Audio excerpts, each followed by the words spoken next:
What is going on, Arkansas Razorback fans, SEC fans everywhere? Welcome. This is the Pig Trail Network. I'm its host and creator, Tyzilla83.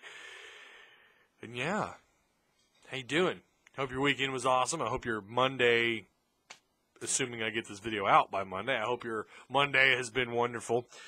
But we're going to talk about Chad Morris and June Jones, two former head coaches at the University of SMU, the Mustangs. We're going to kind of compare them side by side. But before we do, if you guys would, at the end of the video, like, comment, share the content. Please, by all means, share it wherever you want. I'd really appreciate that. And if you haven't already, feel free to tap the subscribe button down below. Don't forget the notification bell down below as well. But yeah, let's dive into to comparing these two coaches really quick. I want you guys to know I'm not trying to say that because June Jones did this or that at SMU when Chad Morris did this or that in his time at SMU that implies anything at all. That makes June Jones a better coach or that Chad Morris is a better coach. I'm just simply taking these two guys, I'm comparing them side by side their first 3 years because that's how long Chad Morris was at SMU. Those first 3 years and just kind of what that implies and what June Jones was taking over, also versus what Chad Morris was taking over at SMU. So we'll go ahead and start. June Jones took over for Phil Bennett. Phil Bennett took over at SMU in 2002. Now, he was there from 2002 to 2007. Here's his year by year. This is what he did, and this is what June Jones had to take over. Again, 2002 is when he started. It's the year I graduated high school. 3-9. And 02, 03, 0-12, 04, 3-8, 05, 5-6, 06, 6-6, 07, 1-11. That was Phil Bennett, the head coach that June Jones would take over for. That was his year by year. His combined record 18-51 overall. His overall conference combined record was 14-34. Never went to a bowl game, not once. In 6 years did he go to a bowl game. In comes June Jones, who is really what he did at Hawaii was nothing short of just unreal. I mean, he was essentially Hawaii's, I guess, their Bobby Petrino, really. He came in year one. He was just out the gate successful, 9-4. Now, his second year would be his worst year at 3-9, but then he'd pick that up by winning 9 1 year, 10 the next year, and 9 the following year at Hawaii. Again, that's his first few years at Hawaii. So he comes in SMU in 2008. Year one, not too good. 1-11, 0-8 in conference play. So he finished 6th in the Conference USA West. Not good.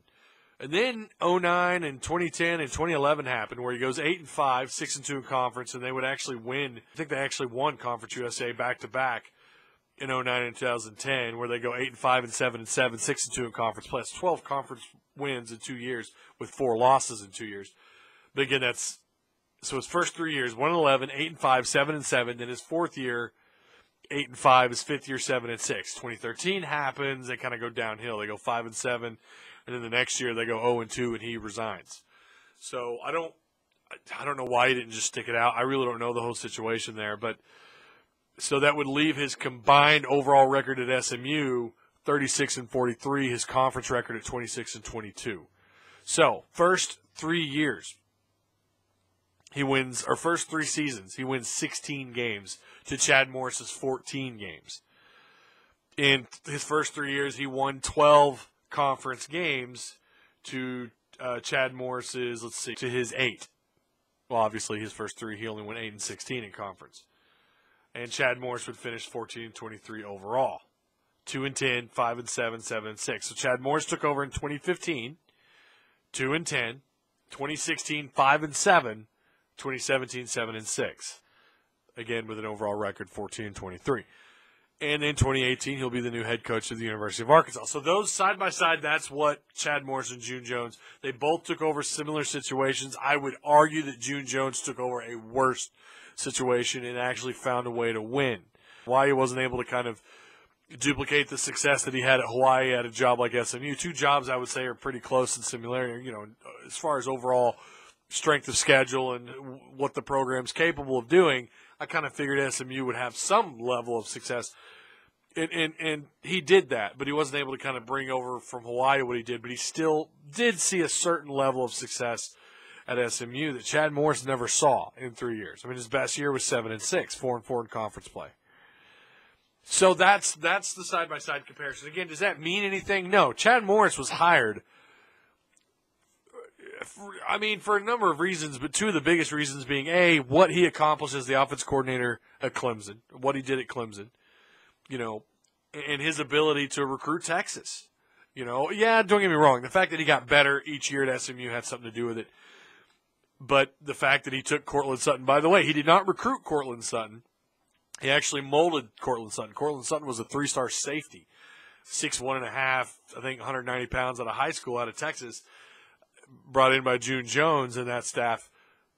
Well, they moved him from someone. I don't know if June Jones did. Someone moved him, and I'm assuming it was Chad Morris, moved him to wide receiver. But regardless, he found success under Chad Morris as a wide receiver and could be a first-round draft pick really soon. So we'll have to wait and see what happens there, where Cortland Sutton goes in the draft. I certainly think he is definitely first-round talent. So that's kind of that's why they hired Chad Morris. It's based on his ceiling. It's based on the past success he has had as the past success that he had as an OC at Clemson, and the fact that he moved SMU along. Yes, again, he did take over a not-so-great program. Again, the year before, June Jones resigned before the year even finished.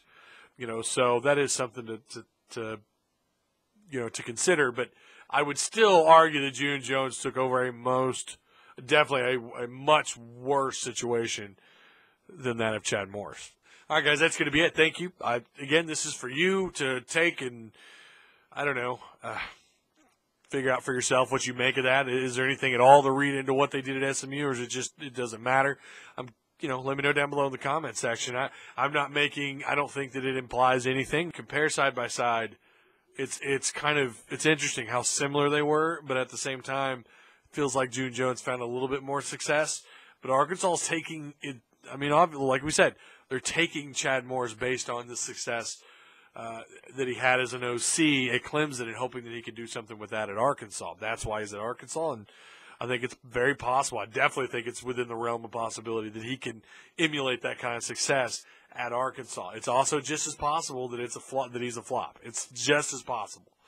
So, but anyways, thank you guys so much. Remember to like, comment, share the content. If you haven't already, feel free to tap the subscribe button. Until Wednesday, we'll see you then.